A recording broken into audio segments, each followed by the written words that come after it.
Hey everybody, what's going on? Mr. Tony of the Dead here, and I have another movie review for everybody out there. And this one's going to be on the Slumber Party Massacre. This is from Scream Factory, and it's directed by Amy Jones.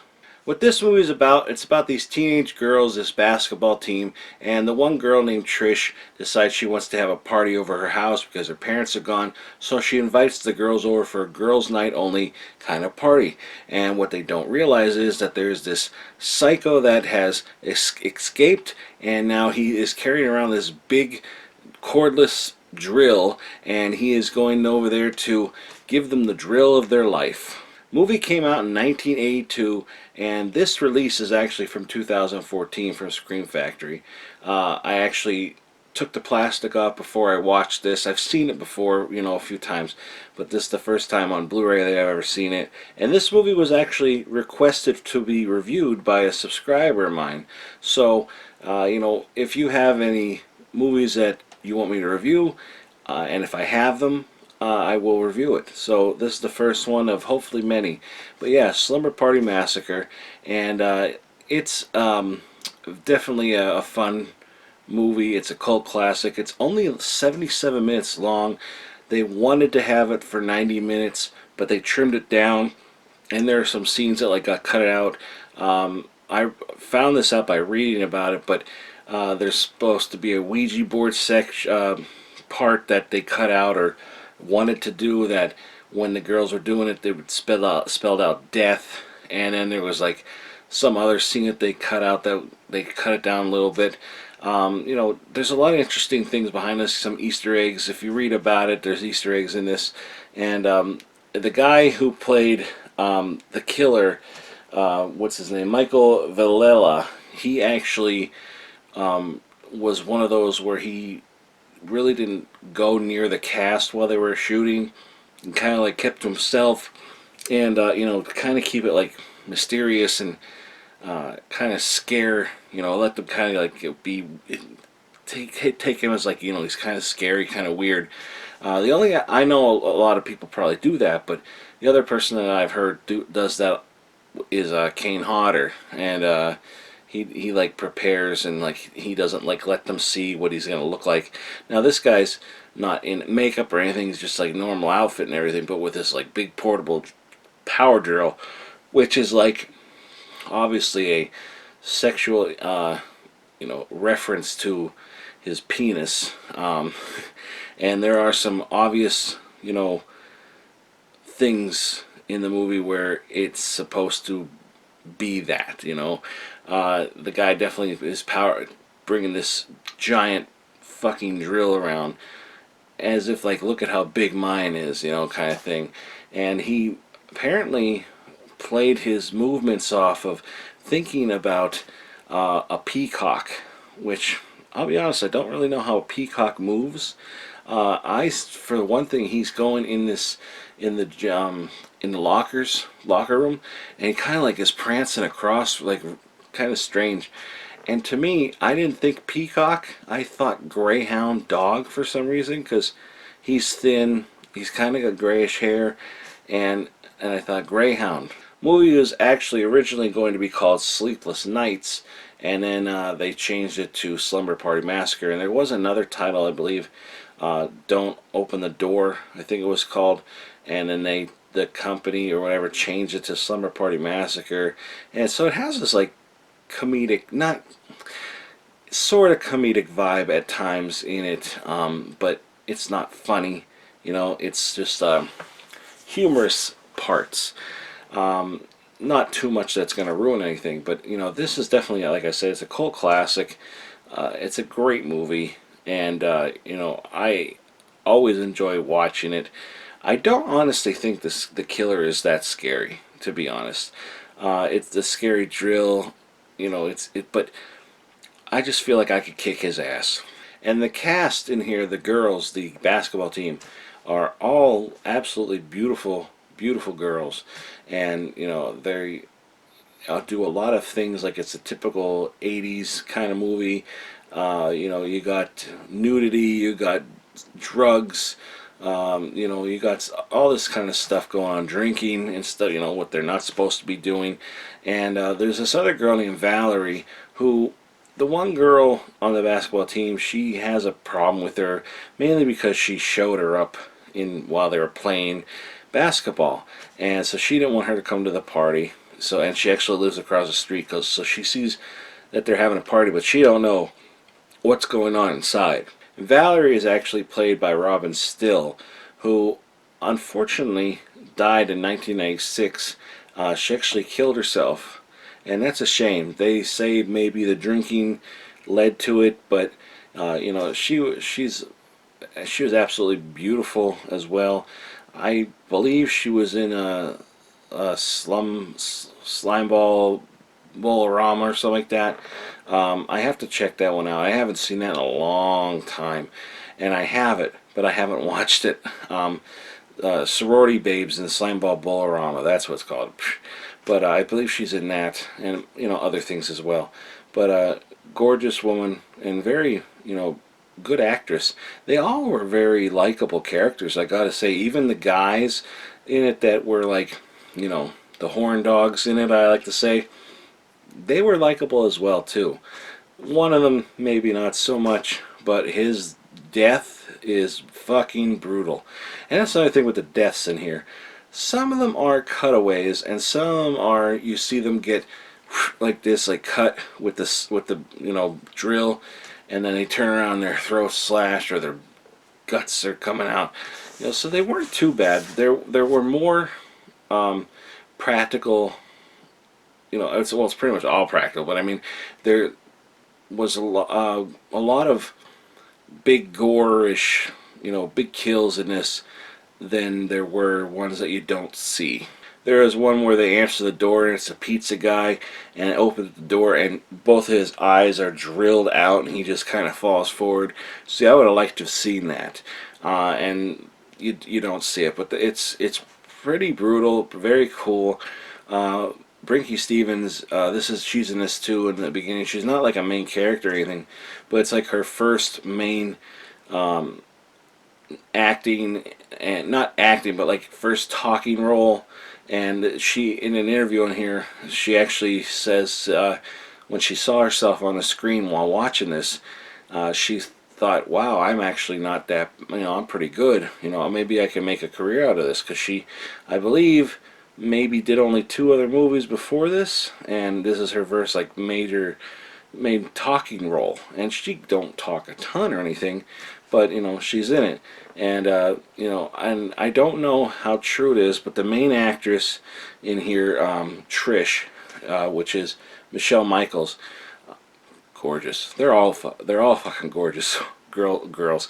I believe somebody wanted her, or wanted somebody to have a frontal shot, and nobody wanted to do it, and they said that they would pay more, and she volunteered, so that's why you see her mainly.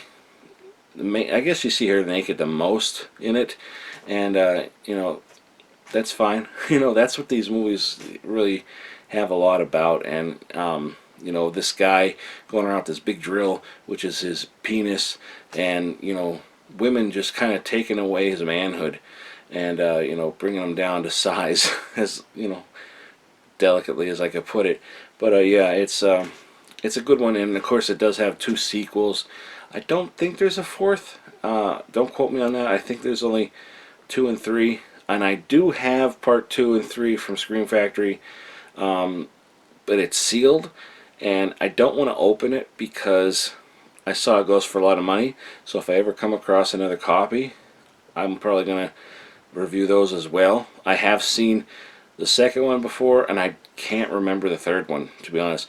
I remember back in the day going to the video store, seeing this on the shelf, and thinking, wow, that's cool. What is it? But back in the day, I wasn't that into horror, and I honestly don't think my mother would have allowed me to rent it, because she wouldn't even let me watch Basic Instinct because of that one scene. And then I saw it years later, and I'm like, what's the big deal? Wow. But Slumber Party Massacre 2, though, I do remember the cover scene in the video store and thinking, what the fuck is that? It's like this big drill guitar kind of thing. Very, very, and the second one's a little more wild than this one. You can't really take the second one that seriously, that I remember. But the first one is a lot of fun. It's very cool. I believe there is also a steelbook that, well, I know there's a steelbook that they released or are releasing for this, and I don't know if that has any extra features on it that aren't on here, because there are some special features on here, but there's not like a ton. Like the Sleepless Nights is the making of Slumber Party Massacre, and that's on here, so that's cool. It's like 23 minutes long or something like that, and I believe it's from 2010, so that kind of sucks that it's so old. You know, it's like 10 years old now. So I'm hoping, I don't know for sure, that on the Steelbook that they actually have some more updated stuff, you know, and if they do, I would probably get it because I would like to see more. But they, you know, they don't have too much on here. One cool thing I want to say is that there's just like small little thing about the going to the scenes, like where they shot the movie, and Devin Whitehead actually, you know, went and did the location shots. That's what the word is. He went to the locations where it was shot, and it's all shot in California. And he went to the house. There was like an old man that lives there, and he showed him everything. Pretty much everything kind of is the same. Apparently the fireplace got damaged in a earthquake, and then they had to rebuild it. But everything looks kind of like from back in the movie. You could tell that's the pool. You could tell that's the, you know, the side of the house. Everything is very, very cool. That this old man seemed like a very nice guy, and it was really cool that he let him do that. And again, this is, you know, from 2014, so whenever Devin shot this footage, but it's very cool to see that, and it's cool to see Devin because I always like seeing him. He's a great artist, and you know, is so knowledgeable about, you know, all old horror movies and stuff like that. So it's always so cool to see him in it. I just get excited in a way. Like I'm like, oh, that's awesome, you know, because when I see him, I just think quality, because he's a great art. Like I said, his art is fantastic. It's some of the best out there, and I was just happy to see that somebody that puts that much passion into his work on here, as I wasn't expecting that. It was pretty cool. But yeah, on here, the special features, they have, like, they interview a couple people and that, and the interviews aren't that long. You know, there's it's a new HD transfer from the original camera negative. There's audio commentary with the director and actors Michael Villella and Debra de Liso, and the theatrical trailer. So there's really not much on here. And one little like fact about is this cover. None of the original actresses are in here except for this one, which I'll show you closer. Yeah, except for her. I believe her name was Jackie. She's the only actual actress that's in the movie that's on the cover. So that's interesting. And this here was originally obviously coming down here, but they moved it over there. So I think that works. I think it would be too much in the way if it was coming right down the middle. But you can actually reverse this, and there's a little kind of like, it's strange. I think I would just keep the other one on there, but at least you get other choices. That's pretty cool, you know. And that says "Girl Party Killing," you know, Amy Jones, and then it has, I don't know, it's just a strange picture. I really don't know what the deal is with that, but then, you know, it's cool. And you got that here coming down, and then the Blu-ray here, it is Region A, and it has the same artwork on here as it does on the front, and you know, I do like that artwork a lot. I think that's really cool, and the picture does look really, really nice. They kind of show footage of like what it looked like on the VHS, and VHS looked fine too, but you know, cleaned up, it looks really good, I think. And captions worked very well. You know, they were really good. I don't think you can read the subtitles in another language.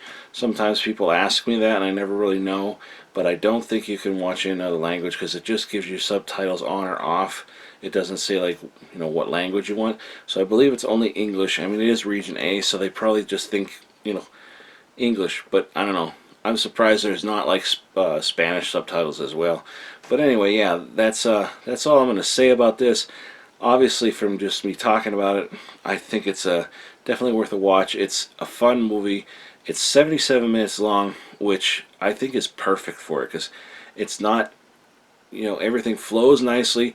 It's all jam-packed. Everything happens at the right speed. There's no delays, no drawn out shit. I think that's such a perfect length for this movie, and I definitely think if you haven't seen this before, definitely check this one out. It's definitely a classic and a lot of fun. And again, there's a lot of Easter eggs in this.